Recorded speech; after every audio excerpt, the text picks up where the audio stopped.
Chers téléspectateurs, amis et membres de la communauté du Christ, bonjour. Au nom de la direction de l'Église de la communauté du Christ en Polynésie française, recevez nos salutations les plus fraternelles et soyez les bienvenus dans notre culte médiatique de ce dimanche 15 septembre 2024. Nous vous invitons ce matin à méditer sur la thématique suivante, parler de bénédiction. En tahitien, Prauno Tehamet Eira.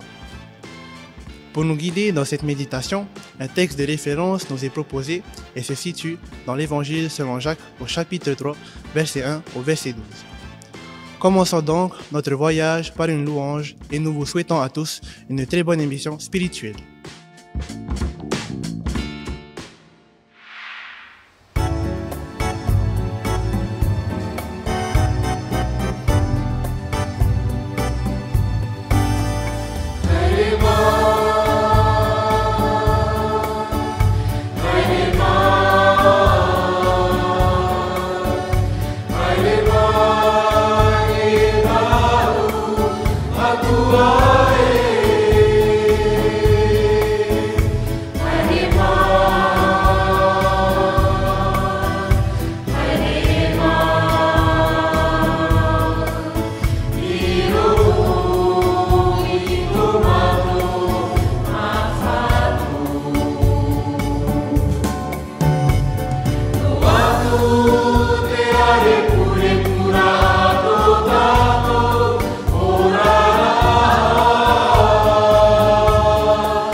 Notre lecture de ce matin se situe dans Jacques chapitre 3, versets 1 à 12.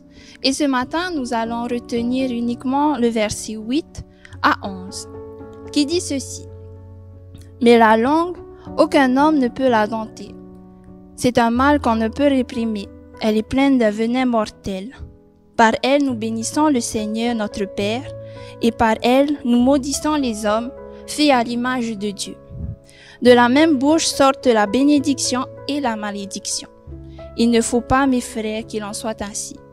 La source fait-elle jaillir par la même ouverture l'eau douce et l'eau amère? Prions Dieu. Notre Père éternel, toi qui es la source de toutes choses, sur terre comme dans les cieux, nous t'invoquons humblement en cet instant afin que tu puisses nous accorder ta bénédiction tout au long de ce programme médiatique.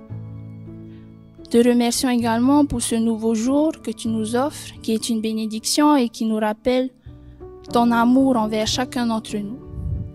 Ton évangile nous enseigne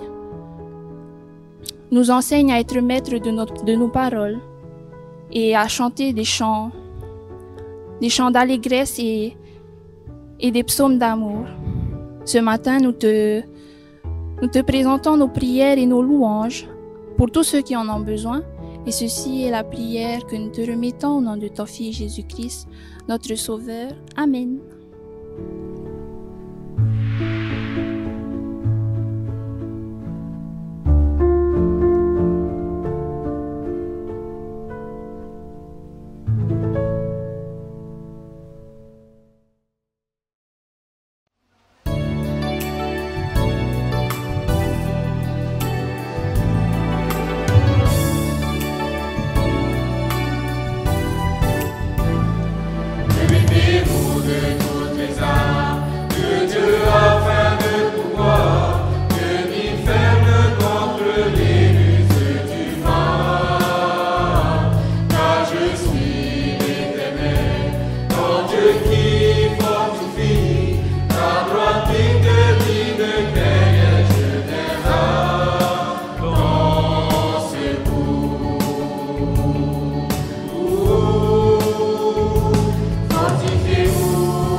Bonjour Kohina. Bonjour Hiram.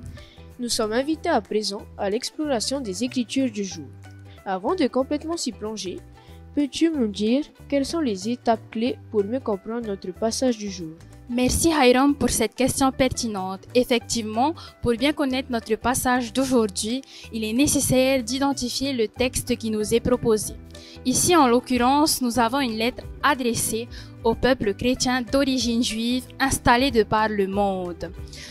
En second lieu, il est nécessaire de s'attarder sur son auteur. Et enfin, dernière étape et pas des moindres, serait de placer notre texte du jour dans son contexte. Es-tu partant, Hiram? Tout à fait, Corina.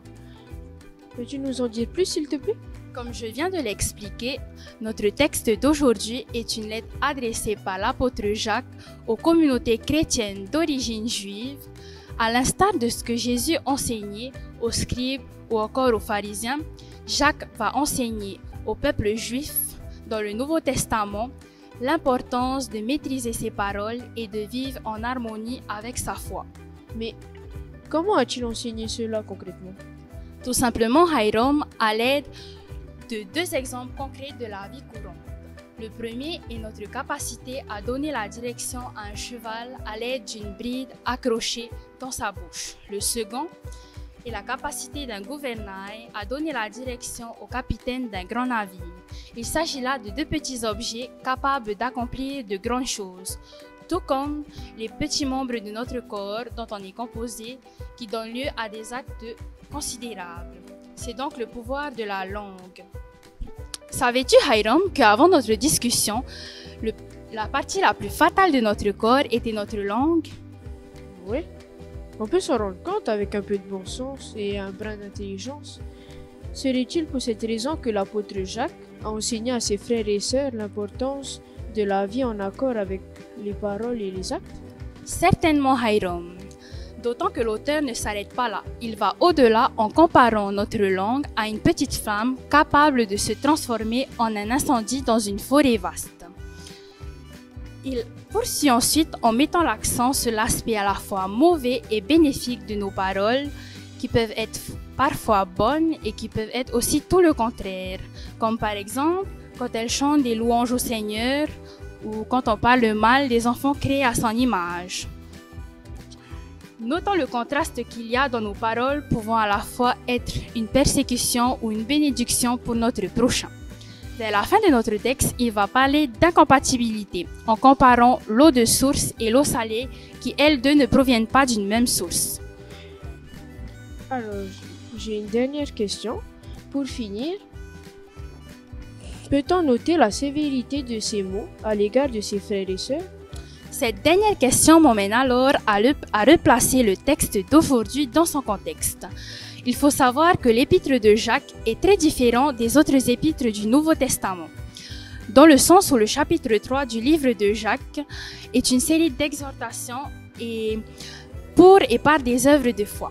Elles ont pour but, en effet, d'apporter un comportement juste dans les épreuves de la foi, lorsqu'il s'agit de parler dans les relations avec son prochain ou avec le monde. La foi et les œuvres constituent ainsi le fil conducteur et primordial pendant tout l'évangile du jour. Merci. Merci.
Parler, c'est s'exprimer, c'est révéler ce qu'on retient caché, c'est communiquer au moyen de notre langue. Une bénédiction est une grâce ou une faveur accordée par Dieu. parler de bénédiction est notre thématique du jour, et notre texte de référence se situe dans l'Évangile selon Jacques, au chapitre 3, verset 1 au verset 12. Cher peuple du Dieu d'amour et de compassion, bienvenue dans ce culte médiatisé de la communauté du Christ en Polynésie française en ce beau dimanche 1er septembre 2024. Je vous invite en cet instant à ouvrir votre esprit et votre cœur pour notre évangile du jour. Merci aux jeunes désignés pour l'exploration de notre écriture, car nous comprenons qu'aujourd'hui, notre évangile est spécifiquement tourné vers la maîtrise de nos paroles et notre foi. Avant d'aller plus loin, pensez-vous que l'on puisse associer ces deux notions? La Bible révèle que l'homme qui plaît à Dieu est celui qui a la foi. Mais plaire à Dieu, est-ce si facile? Plaire à Dieu, c'est renoncer aux choses de ce monde, c'est suivre ses enseignements tous les jours qu'il fait. C'est obéir et vivre dans l'esprit du Christ. C'est vivre en Christ. Le chapitre 3 de l'épître de Jacques est essentiellement centré sur la langue, cet organe qui révèle aisément l'état du cœur. Ici, il est mis en garde de vouloir être maître des autres quand on n'a appris en aucune manière à être maître de soi-même. C'est ce vers quoi justement les Juifs penchaient. Ils avaient tendance à se placer en docteurs enseignants. À l'inverse, ils étaient réticents à se laisser enseigner et recevoir la parole implantée.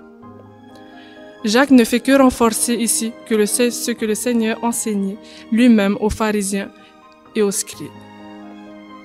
On se souvient lorsqu'il s'adressa à la foule et dit « Ce n'est pas ce qui entre dans la bouche qui souille l'homme, mais ce qui sort de la bouche, c'est ce qui souille l'homme. » Jésus enseignait déjà à ses disciples que ce sont les critiques, le jugement, la méchanceté ou encore le mensonge qui souillent l'homme. En son temps, Moïse était docteur enseignant, divinement doué, qui se devait de prononcer les paroles de Dieu. Dès qu'il faillit en parole, il subissait un jugement sévère. En effet, offenser Dieu dans nos paroles est spécialement grave, d'autant si nous sommes docteurs enseignants, puisque c'est par des paroles que nous enseignons.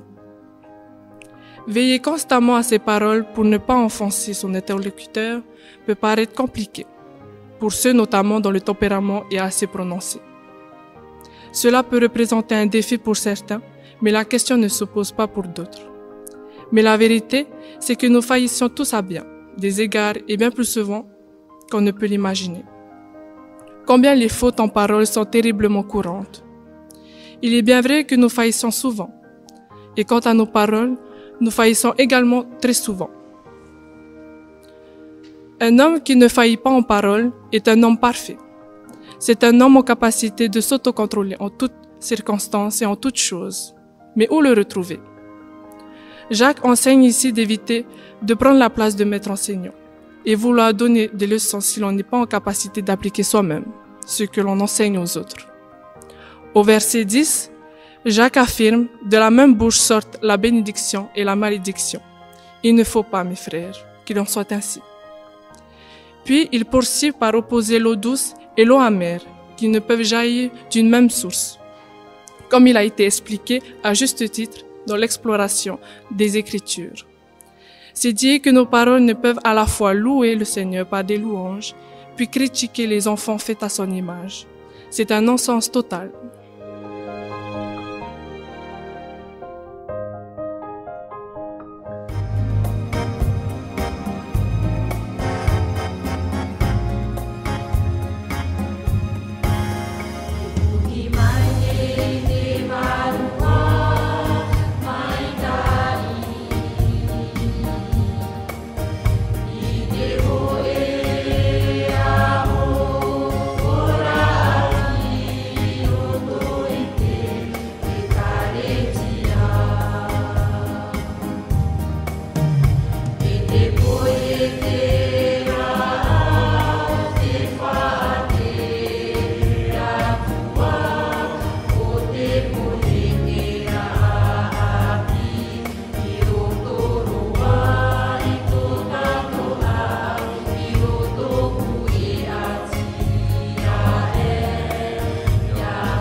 C'est pourquoi parler de bénédiction est la thématique parfaite pour nous rappeler combien nos paroles doivent être en harmonie avec notre foi, même par temps de faiblesse.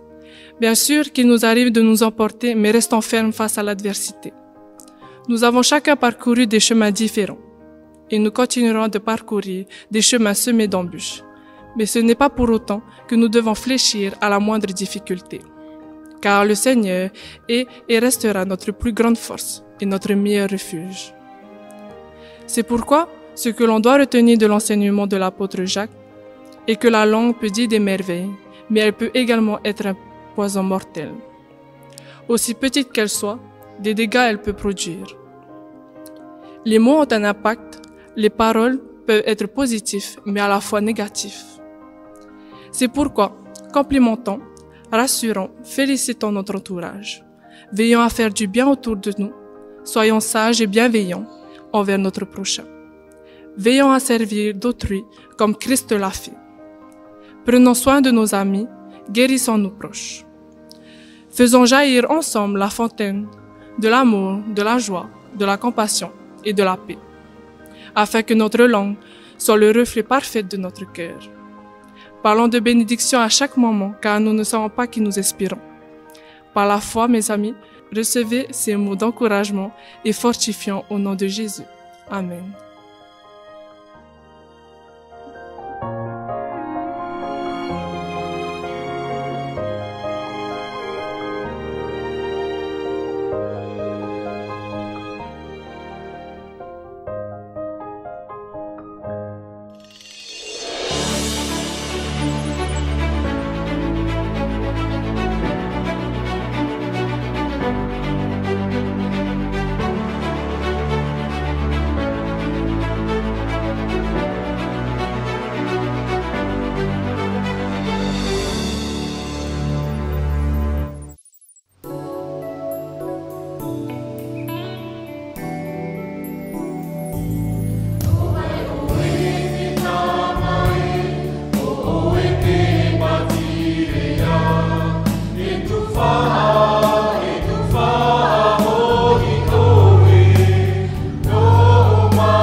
Chers amis téléspectateurs, notre voyage spirituel touche déjà à sa fin. Nous espérons que vous avez apprécié notre compagnie dans vos foyers respectifs. Au nom de l'Église de la Communauté du Christ en Polynésie française, Nous remercions toutes les personnes qui ont permis la réussite de cette émission. Merci à chacun des jeunes pour le service de ce matin. Nous sommes une communauté tournée vers la diversité, unie et forte par le Christ. Étant tous les enfants de Dieu, nous sommes quotidiennement invités à partager sa parole autour de nous. C'est pourquoi, chers frères et sœurs par la foi, recevez cette invitation de la communauté du Christ à promouvoir des communautés de joie, d'amour, d'espoir et de paix dans vos foyers respectifs. Que le Seigneur vous bénisse tous au nom de Jésus. Amen.